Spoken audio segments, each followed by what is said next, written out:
Hey guys, welcome to another video. This one I want to go into a penny stock analysis on a company called KOPN, ticker symbol KOPN. Now this one actually showed up on my penny stock screener results a few weeks ago. I've only now had a chance to get into the business and take a look at these specifics and try to do an analysis on this one. And I'm actually liking what I'm seeing here. I think this one is a really interesting story, and I think it's definitely worth a second look if you're looking to invest in penny stocks. Now, if you're interested in my overall system for finding these penny stocks, I'll link a video up above here. I did this a few weeks ago, and it basically explains how I set up my screener rules to find these opportunities, how I filter out the companies that are not so great, and then how I sort them to find the ones that are at the very top and are potentially the best opportunities to invest in. So let's get into it.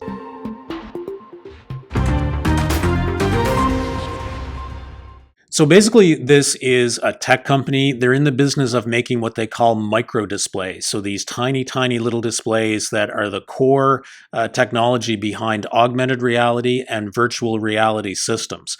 Now, broadly speaking, these guys have three market segments, right? So they have military applications, enterprise or industrial applications, and then the consumer applications, which we're probably a little bit more familiar with, right? So you have VR headsets and augmented reality and all that kind of thing. Now, if you look at where they are on this spectrum, they're very much growing out of the military application space. So, they have some key products within the military, F-35 fighter helmet displays, these night vision goggles, next generation thermal imaging sights, a lot of really interesting products in the military. And I think what they've done is they have developed and refined their core technology over time using these military contracts. And now they're at the point where they can now pivot into enterprise or industrial applications and also the consumer space. And, companies do this all the time, right? Military contracts are fantastic for incubating some of these bleeding edge technologies. And then once they get to the point where there is a mass market for adoption, you can then break out of that and get into some of those broader based markets. And I think KOPN is absolutely at the point where they can now start to do that, which is part of their growth story and part of the reason why I think these guys are really, really interesting. Now, let's take a look at some of the fundamentals of the company. So this is my favorite analysis tool. It's called Portfolio 123. I'll put a link down in the description. A lot of this site is free, and then there's some paid services as well. If you use the link down below, though, you can sign up for a free trial and use a lot of this stuff for free, and then look at some of the paid features like the screener and the analysis tools and all that kind of thing. So this is a snapshot view in Portfolio 123 of KOPN. I like the fact that they're a small cap company. Anything under 500 mil is my definition of a penny stock in terms of market cap. They've had a lot of attention recently. You can see the volume spike that occurred here in mid-December, and there's been a nice price run up in response to that. And really what's driving that pricing story is the growth numbers, right? So if you look at the growth snapshot here, they've absolutely experienced a surge in earnings per share and sales growth.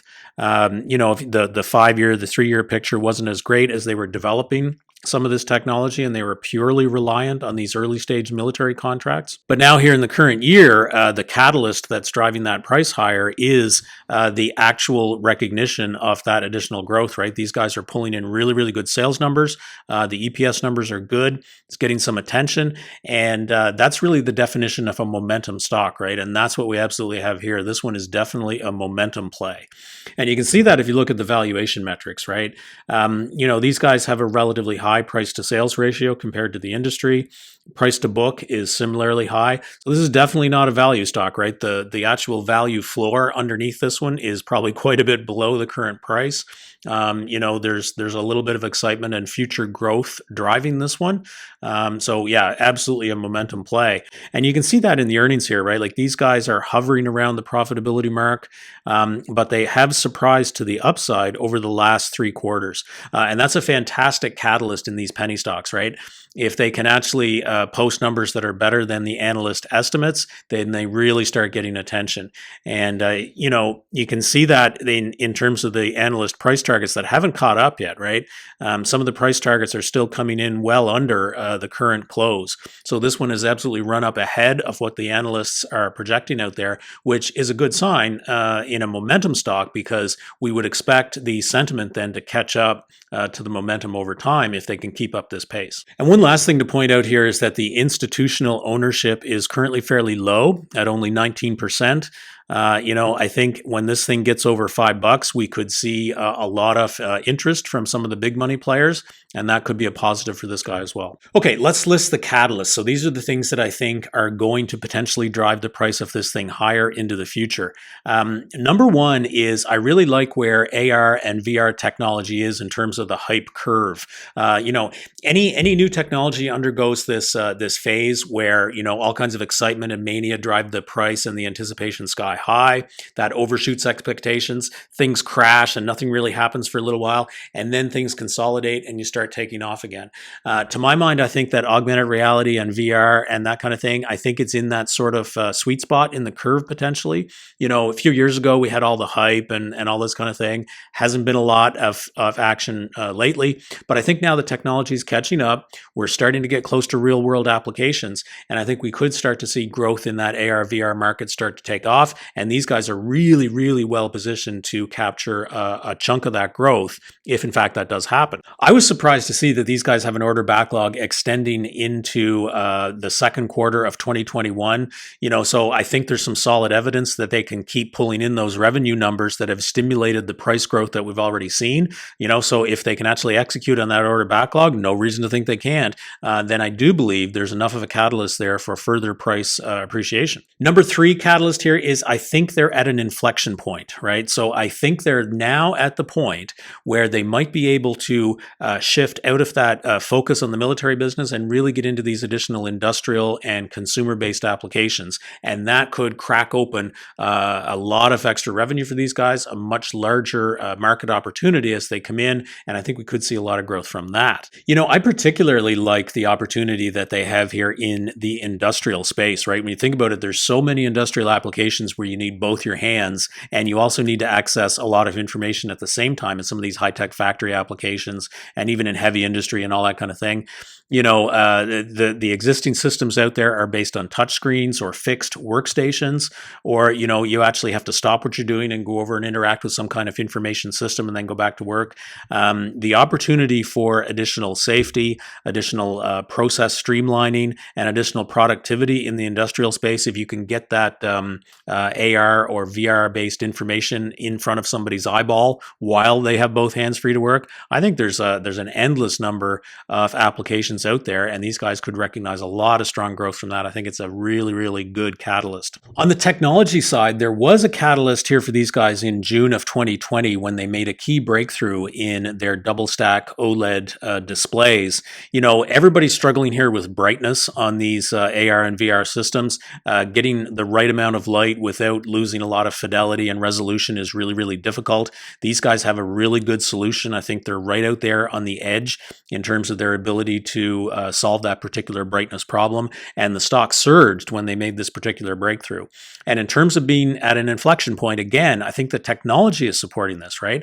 I think they now have the ColorMax product to the point where they can actually deliver on acceptable amount of color resolution and fidelity, and at the same time make the darn thing small enough that it can fit into consumer and industrial-based applications. So they're pulling it all together. They're solving the problem on both ends, and I think that could crack open the market for a lot of real-world applications that were impossible up to this point. And, I think this is well illustrated in terms of the other catalyst that was just announced a little while ago, which is their partnership with Panasonic on their new VR headset. You look at what VR headsets used to be versus what they are now in terms of these Panasonic goggles. It's still goofy looking. It's still a little bit bigger and a little bit heavier and all that kind of thing than it should be. But look at the difference, right? In terms of our ability to, downsize the technology and squeeze a lot more capability into a smaller footprint, we are obviously now getting to the point where you could see somebody wearing these things for an extended period of time, either on the job or in everyday life, right? We're not there yet, but you can see that we're absolutely starting to get there. And I think when we do, the growth could be pretty awesome. And these guys are well captured or well positioned to capture a portion of it. Okay, so that's a lot of positive action, I think, that could potentially drive this guy. What are the downside risks? One thing I think you have to understand is that these guys are in the middle of a rather complicated supply chain, right? So on the downstream end, they have suppliers that they're depending on for some of these components and the key technologies.